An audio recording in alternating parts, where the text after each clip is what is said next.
All right, problem number 13 tells us that we have two pentagons that are similar and we need to find the scale factor.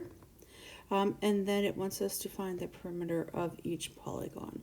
So if I'm looking at the first polygon here, let me take and make this a little bigger. What I notice is that if this is 10, then this is 10, and this is 10. And so I immediately know, let's see, 10, 20, 30, 50, 65, that the perimeter here for this one is 65. Now I need to figure out the scale factor and then the perimeter of the other polygon. So if I take a look at what's given to me here, I can see that if I look at the 15 here, and that is going to be proportional to the 21. So I'm going to have that 15 over 21. And then looking at 20, I don't know this one here, so that is going to be my x. And so that is going to be equal to 20 over x, which then sets up a proportion now that I can solve.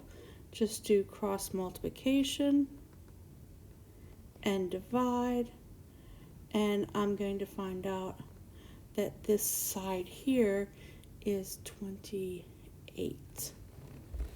Okay, I have 1, 2, 3 sides remaining on that second polygon that I need to figure out. They're all going to be the same, so I'm just going to have to do that one more time. If I look at what I know now, I can take and say that, if I looked at my scale factor first, might want to reduce this a little bit, that my scale factor is 15 to 21, and if I take and divide that by 3, that is going to be 5 over 7. So that is my scale factor. And if I use that information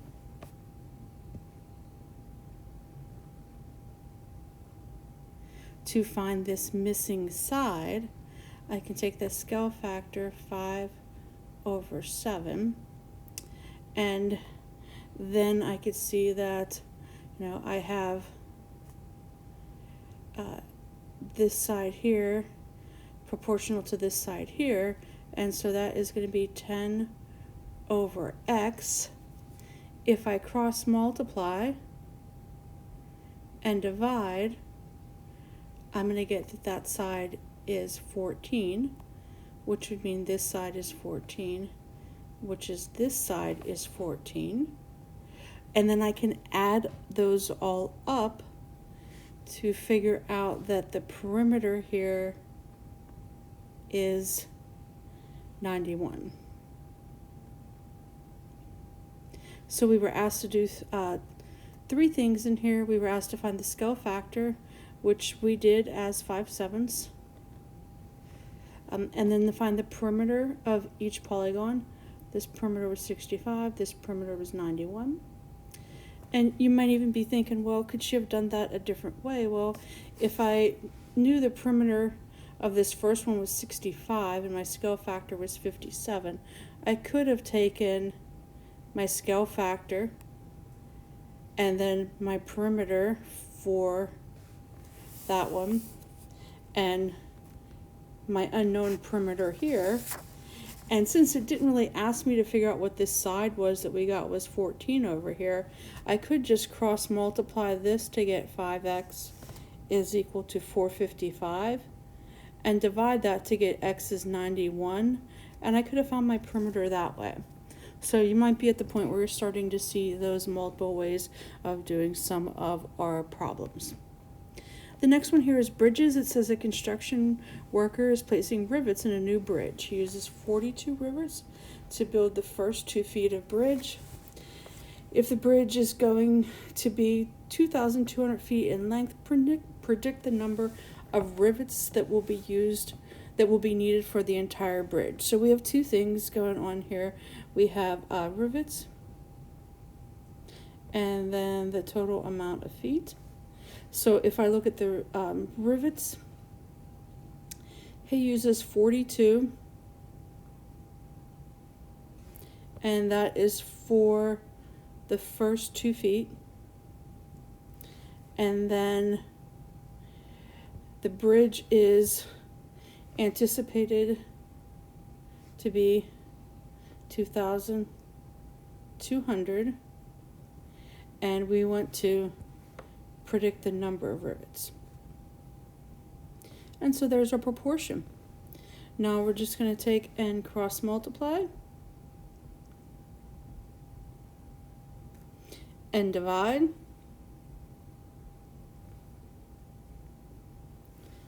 I did the dividing first, or did that in my head and then wrote it down. Sorry about that. So let me, the in-between part here. When I multiply that, that gives me this, 92,400. Then I divide it by 2, and it gives me 46,200 rivets.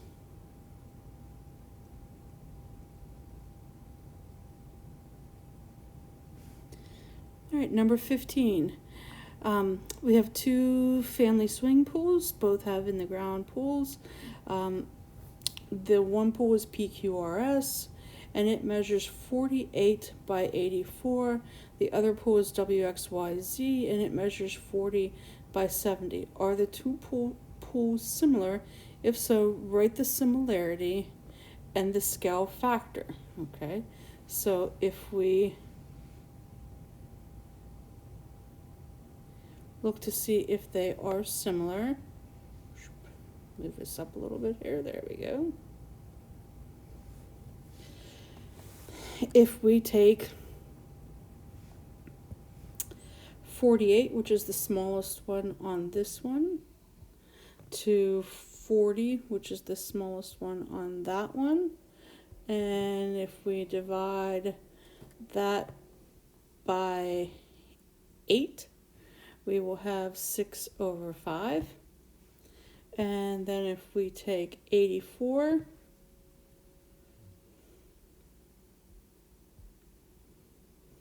over 70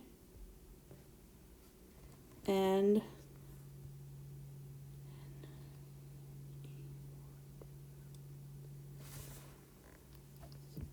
we divide that, or simplify those fractions by dividing by 14, that's going to give us 6/5. And since we know that these are rectangles, we know that the other sides would have to be the same, and so therefore the sides are proportional. And then we know that the angles are all 90-degree angles, and so our angles are corresponding, and so therefore, yes, these are similar. And then the last one number here, number 16 here. An electronics company manufactures widescreen television sets, and they come in several different sizes. The rectangular viewing area of each television is similar to the viewing area of the other sizes. So the company's 42-inch widescreen TV has a viewing area perimeter of approximately 144 inches. What is the viewing area of the company's 46-inch widescreen television? So if we look at what we have here, this one is 42 inches with a viewing area that is approximately 144. So we're going to have that 42 inches to 144.4, and that is going to equal We want to know the 46 inch wide screen. We want to know what is the viewing area perimeter. That's our missing part right there.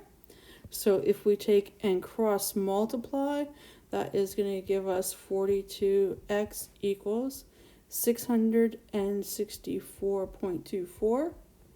And then if we divide that out, then x is going to equal, I'm going to change that because it doesn't come out exact, approximately 158.2. And that would actually be in inches.